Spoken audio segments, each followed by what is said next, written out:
As a UX researcher, you can help change that. And that is personally one of the things that I find really exciting within UX research. Maybe you've come across the term UX research during your education or while you've been looking for potential jobs and you want to know more about what it is, and then fate has led you to here. In this video, we'll cover what UX research is, when you use it during a design process, and examples of areas where you can and should use UX research.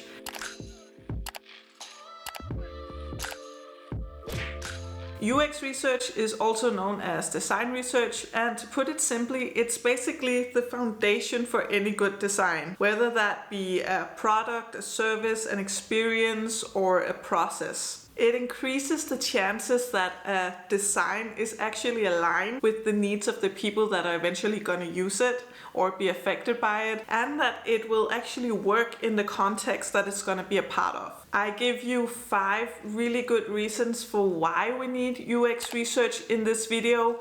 So I highly recommend that you watch that too if you want to dive deeper into the value and purpose of UX research.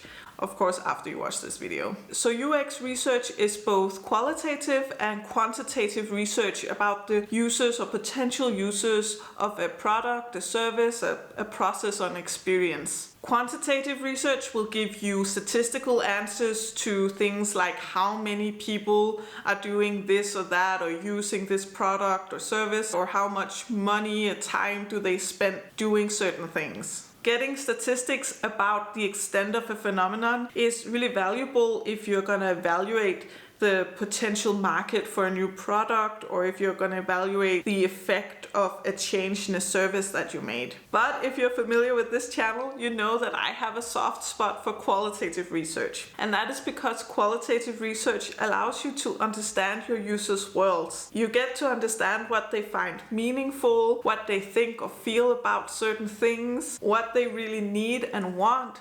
You get to know their stories and what challenges they have. And these are the kinds of insights that can help make designs easy, helpful, meaningful, exciting, engaging for your users. But a quick note here, I know that I and others tend to use the word user when we're talking about the people that are going to use or be affected by the designs. But it is important to remember that we are talking about human beings with complex lives. And I think qualitative research is especially brilliant at making sure that a design fits into people's lives in easy and meaningful and sometimes even transformable ways. Now let's look at when you would use UX research in a design process. If you look at a classic design process, you'll see that the first phase, often referred to as the discover phase, involves a lot of research methods like interviews, observation, and surveys, methods that we equate with user research. And it is true that we use UX research heavily in this phase in order to build a validated foundation for a design. But this model can also make it look like that the job of a UX researcher is over and done with once the first phase is over. However, that is far from the truth. UX research needs to be ongoing and a part of the whole design process to make sure that what the designers are working on, what the products they're creating, the concepts they're coming up with,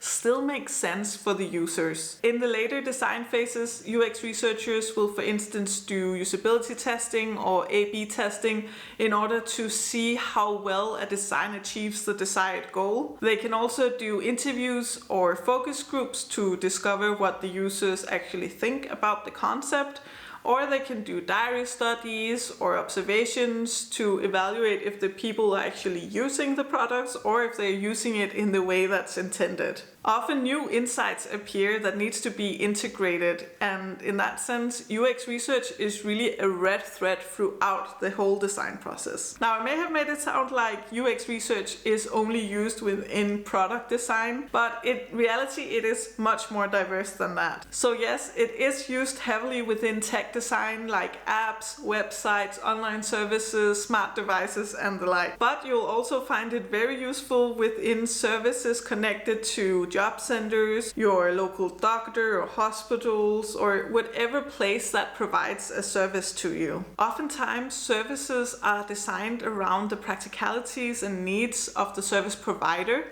and not around the users that the service is actually supposed to help. And oftentimes that just leads to bad user experiences that we have gotten used to, so we don't even notice them. As a UX researcher, you can help change that. And that is personally one of the things that I find really exciting within UX research. And then if we look at, for instance, urban planning, UX research will help you understand people's daily lives and the rhythms they have, how they use the city, in order for you to actually enhance city life with the design you make. Also, if you're creating in-person experiences like events or activities, it is important to know how those can meet people's needs both practically, emotionally, and socially, so that this experience can be both meaningful and memorable. And the list goes on because UX research is literally used in any area where people in one way or the other are going to use, interact with, be immersed in or affected by a design. So as you go through your daily life, I encourage you to reflect on the products and services you use. You can, for instance, ask yourself, what does this product or service help me achieve, whether that be practical, social, or emotional? Reflecting on this question will make you much more attuned to discovering human insights, and most likely it will also make it very clear the value you could bring to people and businesses if you chose a career in UX research. UX research, UX research, UX research, UX research, UX research, UX research. UX research is also known as design research.